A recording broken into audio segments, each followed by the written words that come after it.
இன்றைக்கு கோவை பாராளுமன்றத்துக்கு உட்பட்ட போயர் சமுதாயத்தினர் மட்டும் 1 லட்சம் ஓட்டர்ஸ் இருக்காங்க.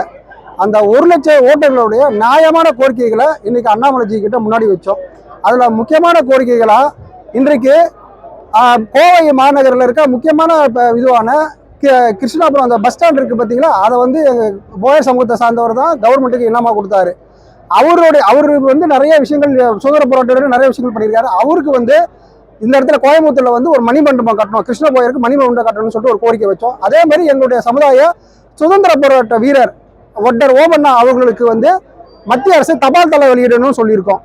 அதுக்கும் அவர் சரின்னு சொல்லியிருக்காரு. பிறகு வந்து இந்த எங்க போயர் சமுதாய மக்கள் வந்து கிட்டத்தட்ட ஒரு 70 சமுதாயம் கட்டுமான தொழிலை சார்ந்தவங்க தான். இந்த கட்டுமான விலையேற்றம், அதாவது போன மாசம் பார்த்தீங்கன்னா 3000 ரூபாய் இருந்த எம்சாண்ட் இன்னைக்கு 5500 ரூபாய் திமுக ஆட்சியில் வந்துடுச்சு. ஸோ எங்க தலைவர்கிட்ட நாங்கள் என்ன கோரிக்கை வச்சிருக்கோம்னா, இதை வந்து கண்டிப்பா தட்டி கேட்கணும். ஏன்னா இந்தியாவிலே விவசாயத்துக்கு அப்புறம் 2வது பெரிய தொழில் என்ன கட்டுமான தொழில் தான். ஆனா இன்னைக்கு கட்டுமான தொழில் வந்து அதாலத்துல போயிடுச்சு. அதுக்கு வந்து திமுகவுடைய மோசமான அரசாங்கம் தான் காரணம்னு நாங்கள் சொல்லியிருக்கோம். அதுக்கப்புறம் வந்து இந்த போயர் சமுதாயம் வந்து கட்டுமான தொழில் இருக்கிறதுனால அடிக்கடி விபத்து ஏற்பட்டு அவங்களுக்கு உயிர் சேதாரம் ஏற்படுகிறது. ஆனா எந்த அரசும் வந்து அவங்களுக்கு வந்து இன்சூரன்ஸ் அந்த மாதிரி எந்த ஒரு திட்டங்கள் கிடையாது.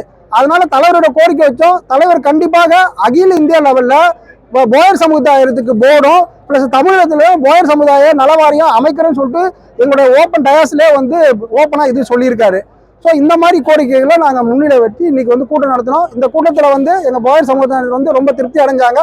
கண்டிப்பா இங்க கோவை பாராளுமன்ற தொகுதியில் இருக்க 1 லட்சம் ஓட்டர்கள் எல்லாமே வந்து அண்ணாமலைஜிக்கு தான் ஆதரவு கொடுப்பாங்கிறத வந்து இங்க நிரூபிச்சுட்டு போயிருக்காங்கிறத முன்னாடி நான் தெரிவிச்சுக்கிறேன்.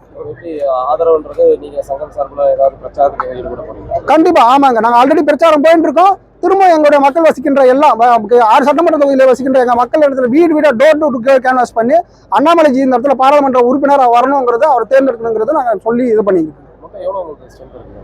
இங்க போயர் சமுதாயம் மட்டும் வாக்காளர்கள் மட்டும் கிட்டத்தட்ட 1 லட்சம் வாக்காளர் இருக்காங்க. குறிப்பா சொல்லணும்னா பல்லடம் தொகுதியில 40,000 வாக்காளர் இருக்காங்க எங்க சமுதாயத்துல. 1 லட்சம் வாக்காளர் இருக்காங்க. ஸோ அந்த பகுதி எல்லாமே நாங்கள் போய் அண்ணன் அண்ணாமலை அவர்கள் வெற்றி பெறணுங்கிறதுக்காக நாங்கள் முழு மூச்சு எடுத்து நாங்கள் இது பண்றோங்கிறத அதன் வாயிலாக இங்கே நாங்கள் சொல்லியிருக்கோம்.